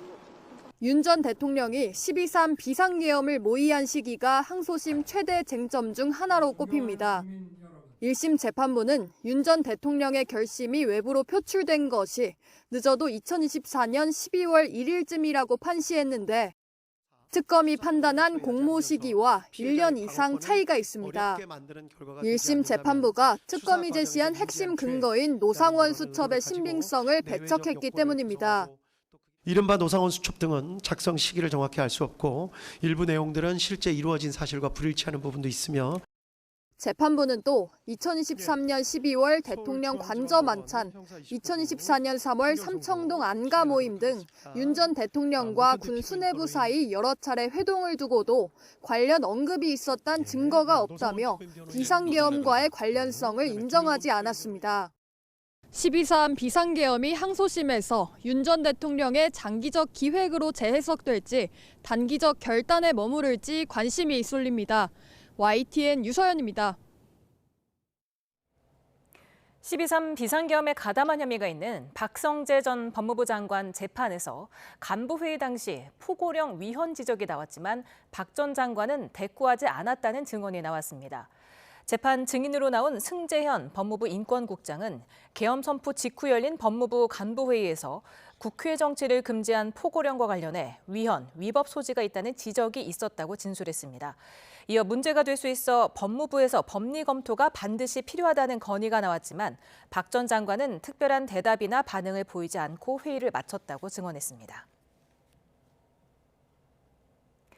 내일이면 1억 원 공천헌금 의혹으로 국회에 체포동의안이 제출된 강선우 의원이 법원에 영장 심사를 받게 될지 결정될 전망입니다. 또 이번 주 후반에는 김병기 의원이 경찰에 출석해 첫 조사를 받습니다. 김희영 기자가 보도합니다. 내일 국회 본회의가 열리면 무소속 강선우 의원에 대한 체포동의안도 표결에 붙여집니다. 재적 의원 과반이 출석해 절반 넘게 찬성하면 법원은 강 의원의 영장실질심사 기일을 잡을 수 있습니다. 앞서 강 의원은 검찰의 구속영장 청구 이튿날 1억 원은 자신의 정치 생명과 인생을 걸 만한 어떤 가치도 없다며 민주당 의원들에게 친전을 보내기도 했는데 표결에 영향을 미칠지 주목됩니다. 22대 국회 들어 체포동의안이 제출된 건 강 의원이 4번째입니다.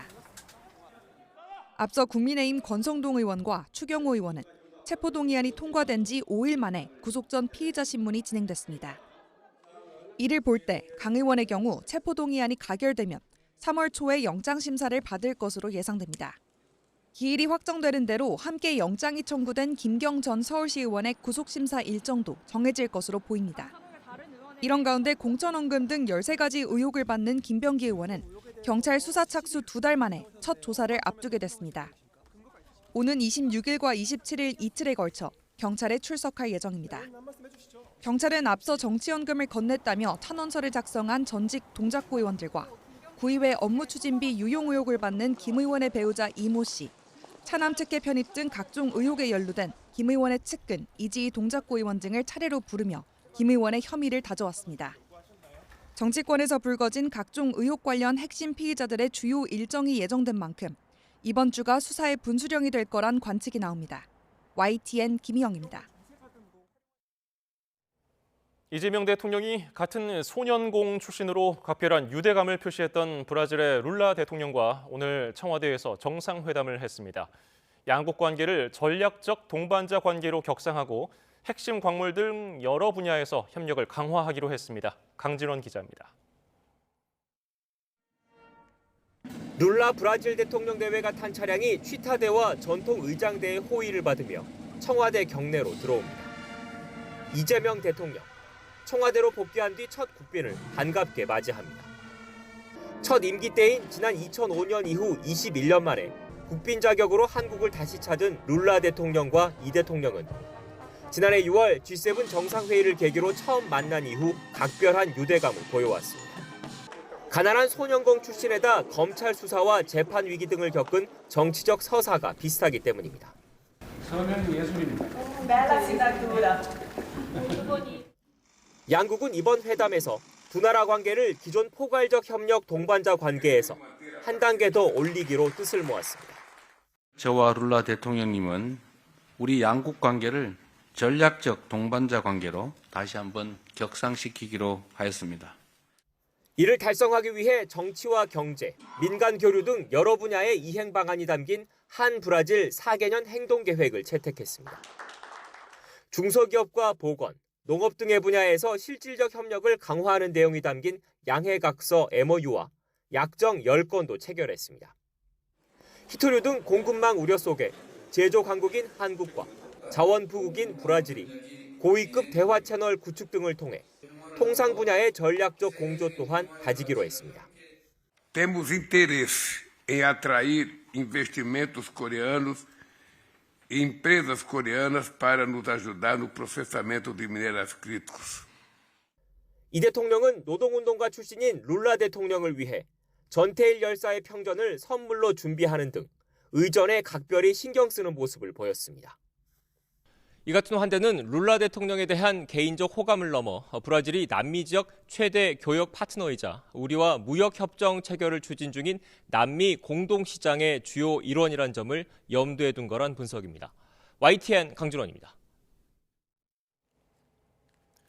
이재용 삼성전자 회장과 정의선 현대차그룹 회장, 구광모 LG그룹 회장, 정기선 HD현대 회장이 방한한 루이스 이나시우 룰라 다시우바 브라질 대통령을 만나서 협력 방안을 논의했습니다. 총수들은 서울에서 열린 한 브라질 비즈니스 포럼에 참석해서 룰라 대통령과 차담회를 했습니다.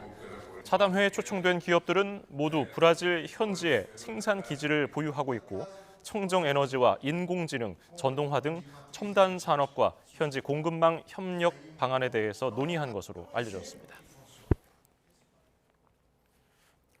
북한 김정은 위원장이 노동당의 최고 직책인 당 총비서에 다시 추대됐다고 조선중앙통신이 보도했습니다. 통신은 어제 진행된 노동당 대회 4일차 회의에서 이런 내용의 결정서가 채택됐다고 전했습니다. 결정서는 김 위원장이 어떤 침략 행위에도 주동적으로 대처할 수 있고 혁명적 무장력을 건설했다면서 역사의 준엄한 도전 속에서도 핵 무력을 중추로 하는 전쟁 억제력이 비약적으로 제고됐다고 자평했습니다.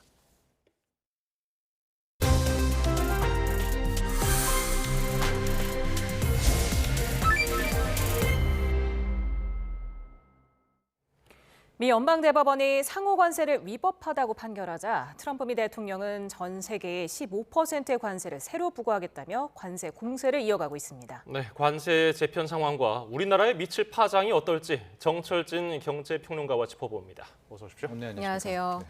지금 상호 관세 대체한 게 지금 무역법 122조를 근거로 15%를 부과한 거잖아요. 네. 사실 이게 최대치가 15%였는데 첫날에는 10%만 부과했다가 다음 날 15%로 인상한 거거든요. 그렇습니다. 왜 첫날에는 10%를 부과한 걸까요? 일종의 해프닝 또 착각도 있었을 거다 생각을 하고 있는데요. 뭐 잘 알다시피 연방대법원이 트럼프의 상호 관세 그리고 펜타닐 관세 모두를 무효화, 위법 판결을 내렸습니다.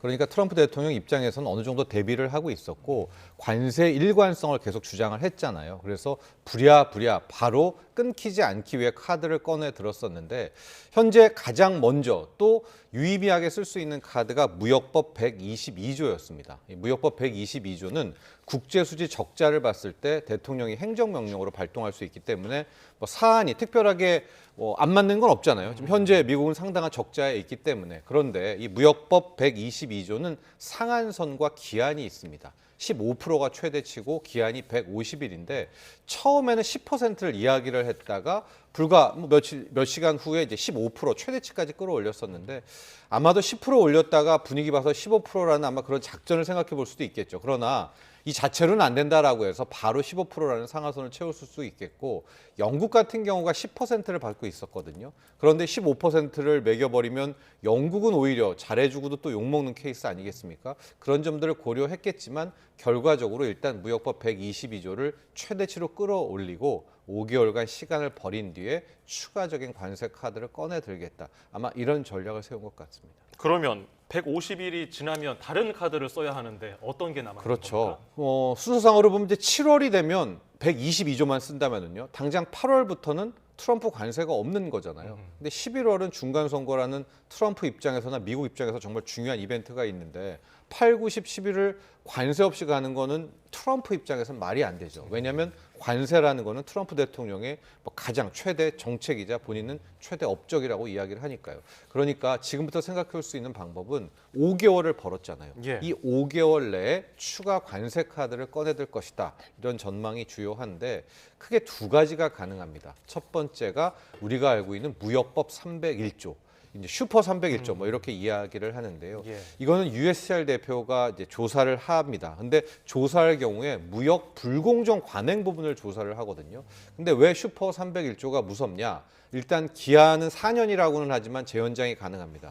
게다가 4년은 트럼프 입장에서는 별 의미가 없죠. 충분히 다 쓸 수가 있으니까. 게다가 상한선이 없는데 이 슈퍼 301조는 품목을 공격할 수도 있지만 해당 국가의 통째로도 때릴 수 있는 그래서 이 슈퍼 301조가 가장 무섭고 또 하나의 카드는 무역확장법 232조입니다.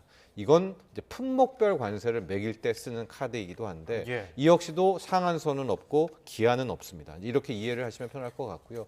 이 232조의 품목별 관세는 현재 우리나라가 자동차, 철강, 알루미늄에 매기고 있는 그런 관세거든요. 그러니까 정리를 해보면 일단은 15% 150일을 사용을 하다가 슈퍼 301조를 쓰든 아니면 무역확장법 232조를 쓰든 추가적으로 관세 폭탄을 다시 던지겠다라는 것이 트럼프의 보관인 것 같은데 이 슈퍼 301조는 한 가지 단점이 조사를 하고선 해당 국가 혹은 해당 업종에다 부과를 해야 되는데 조사 기한이 상당히 깁니다. 이게 못해도 8개월 이상, 뭐 1년은 가야지 이제 제대로 된 조사 결과가 나오거든요.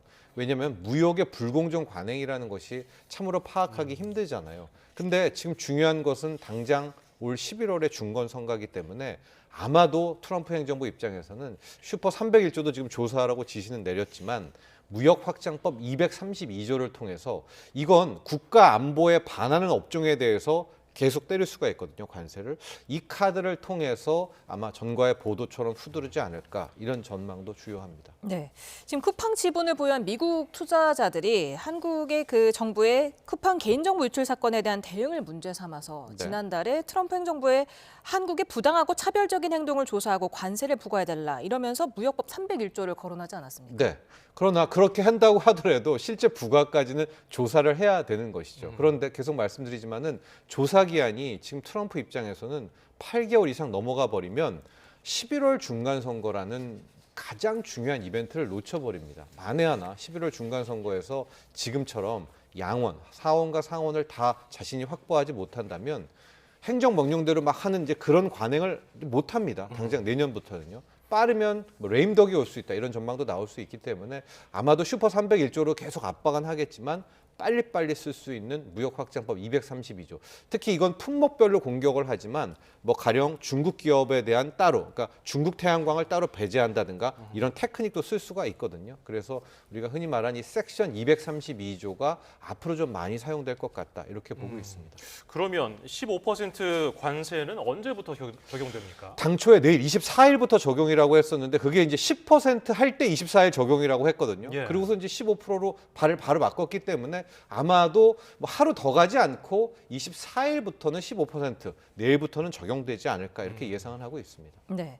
그런데 이제 우리나라의 경우에는 상호 관세보다도 자동차나 반도체 같은 이제 대미 주력 수출 품목이 좀 품목별 관세 영향을 더 크게 받지 않습니까? 그런데 그렇습니다. 지금 트럼프 대통령이 상호 관세 폐지를 좀 이 품목별 관세 확대로 상쇄하려고 할 경우 네. 어떤 영향을 미칠 것인가? 그렇죠. 이게 업종별로 궁금합니다. 희비가 굉장히 엇갈립니다. 그래서 오늘도 주식시 시장이 이제 시작하기 전에 많이 긴장을 했던 부분이 자동차 같은 경우에는 좀 많이 긴장을 했던 것 같아요. 주말에도. 지금 우리가 이제 25%에서 15% 깎았다가 다시 25% 한다라는 것이 원래부터 우리 자동차는 상호관세가 아니라 이 품목별 관세로 맞았던 거였었거든요. 그러니까 다시 트럼프가 이 섹션 232조, 이 무역확장법 232조로 품목별로 공격한다면 실은 자동차가 가장 좀 희생양이 되기 좋거든요. 그런데 오늘 주식시장은 뭐 실은 이런 것들을 좀 반영하지 않았었고 반도체 업종 같은 경우에는 가능성은 있기는 하나 트럼프가 쉽게 우리 K반도체를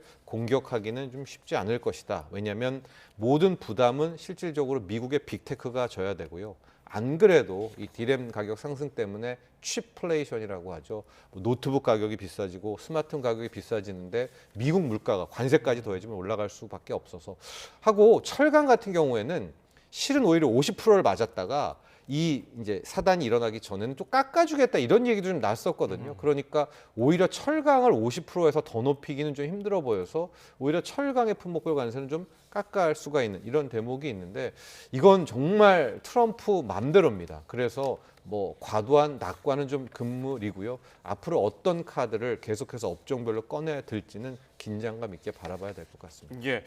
그 연방대법원 판결 나오고 나서 지금까지 드렸던 관세를 다시 돌려달라는 얘기가 계속 나오고 있는데 네. 근데 현대기아차 자동차 업종의 경우 환급 대상이 아니라는 얘기도 있던데요. 그렇습니다. 일단 현대기아차는 당초에 맞았던 부분 뭐 제대로 다 낸 돈이 한 지금 6조 후반 7조대를 냈거든요. 그걸 다 돌려받을 수는 없는 것이 계속 말씀드리지만 상호관세로 자동차 업종은 맞았던 것이 아니라 이 품목 관세로 이제 세율을 25% 맞았었기 때문에 이제 그런 부분에서 우리는 환급이 불가능하고요. 그럼 그 외에 다른 기업들은 환급이 가능한가? 이것도 좀 묘한 상태입니다. 왜냐하면 미국의 연방대법원이 이건 무효화, 위법 판결을 내려놓고선 환급 부분은 또 실무선으로 떠넘겼어요. 이거를 환급해 줘라 이런 판결은 또 안 내렸거든요. 그렇다면 이제 케이스 바이 케이스로 미국의 행정부와 이 환급 소송을 붙어야 되는데 몇 년 걸릴지 누가 압니까? 그렇기 때문에 뭐 신청은 많이 한다고는 하지만 실질적으로 되돌려받기는 상당 기간이 좀 소요하거나 힘들지 않을까 이런 분석들이 나오고 있습니다. 네, 트럼프 행정부의 관세 공세가 우리 증시에 미치는 영향도 궁금했는데 오늘은 코스피가 5,900선을 넘기도 했어요. 네. 이런 흐름을 계속 이어갈 수 있을까요? 저는 조금 더 지켜봐야 된다고 보는 것이 이제 금요일 날 나왔잖아요. 그러면 금요일 날 미국 증시라든가 유럽 증시는 열리고 있는 상태였기 때문에 굉장히 흔들렸어야 되는데 여러분도 아시다시피 미 증시, 유럽 증시 오히려 웃고 끝났거든요. 그러니까 그때만 해도 오히려 트럼프의 뭐 힘이 빠진다 이런 쪽이어 생각했던 것 하나. 그리고 특히 뉴욕 증시는 그날이 이제 옵션 만기일이었기 때문에 좀 기술적으로 다른 패턴이 좀 있습니다. 그래서 오늘장이 굉장히 중요하고요.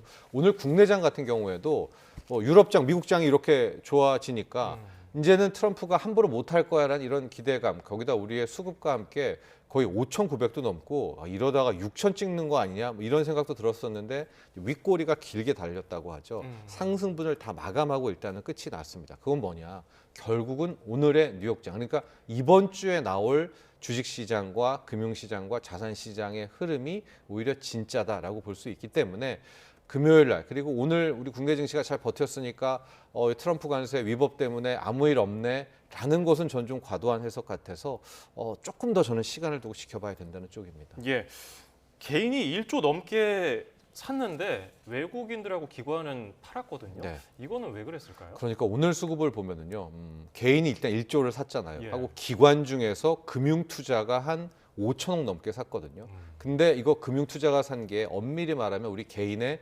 ETF 산 것에 대한 것에 델타 엣지. 그러니까 그냥 개인 ETF가 한 5천억 샀다. 그러니까 오늘 주식시장은 누가 샀느냐? 거래소에서는 개인만 1조 5천억을 산 거고요. 나머지 기관과 외국인은 팔았다 이렇게 보시면 될 것 같은데 중요한 부분이 외국인들입니다. 이렇게 장이 좋고 뭐 5천 간다, 6천 간다 하고 있는데 연초 이후에 벌써 8조, 9조 대 가까이를 팔고 있거든요. 그렇기 때문에 이런 해석들을 좀 놓고 본다면 이것도 역시 두 가지 해석이 가능합니다. 뭐 리밸런스 차원에서 팔았다라든가 여러 가지 있지만 앞으로 좀 주의해야 될 대목이 있죠. 네, 지금 트럼프 미 대통령이 또 이란에 대한 대규모 공격 계획을 시사를 했는데 이 부분은 증시에 어떤 영향을 미칠까요? 그렇습니다. 제가 그래서 계속 조심해야 된다 이런 이야기를 좀 하는 이유가 이제 이번 주 목요일입니다. 미국과 이란의 핵 협상 스위스 제네바에서 열리게 되는데 오늘 또 아침에 좀 장이 좋았던 이유가 이란이 속보를 타전을 해서 회담 잘하겠다. 자신이 앞으로 응하겠다라고 이야기를 했기 때문에 오늘 정유주도 급락하고 뭐 해운주도 급락하고 시장은 좋았다가 갑자기 이란이 다시 덧붙여서 그런데 우라늄 농축은 포기할 수 없다라는 이야기를 했거든요. 이건 트럼프가 원하는 대목이 그러니까 어떤 지금 이란은 승부수를 던지냐면 트럼프가 우리가 무슨 짓을 해도 공습 못할 거야.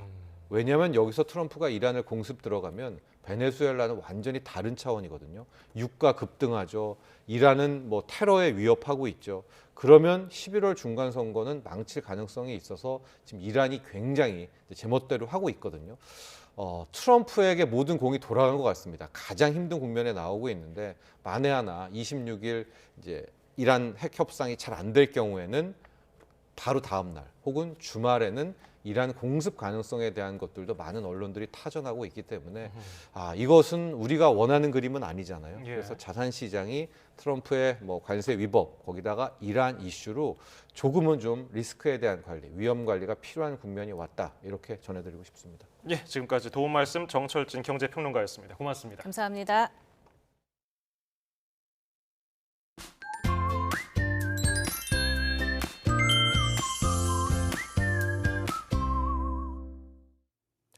대기가 무척 메마른 가운데 강풍까지 불면서 주말 사이 곳곳에서 산불이 발생했습니다. 네, 맞습니다. 다행히 내일은 전국에 눈비가 내리면서 건조함을 달래줄 것으로 보이는데요. 내일 오전에 전국 대부분 지역으로 눈비가 확대되겠고 밤에 중서부 지역부터 점차 그치겠습니다. 다만 영남 내륙에는 10cm 이상의 폭설이 쏟아지겠고 충북과 전북 동부에도 최고 5cm의 많은 눈이 예상됩니다. 특히 물기를 많이 머금은 무거운 눈이 시간당 최고 3cm로 강하게 내릴 수 있어 더욱 주의가 필요한데요. 습설은 건설과 달리 바람에 날리는 등 자연적으로 제거되지 않기 때문에 많이 쌓이기 전에 치우는 것이 좋고요.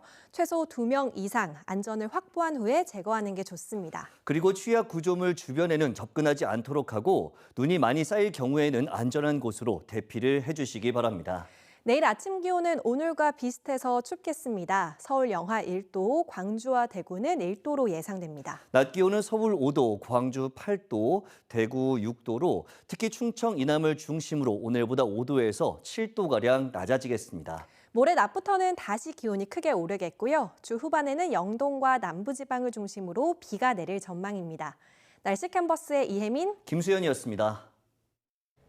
오늘 뉴스 플러스는 여기까지입니다. 시청해주신 여러분 고맙습니다.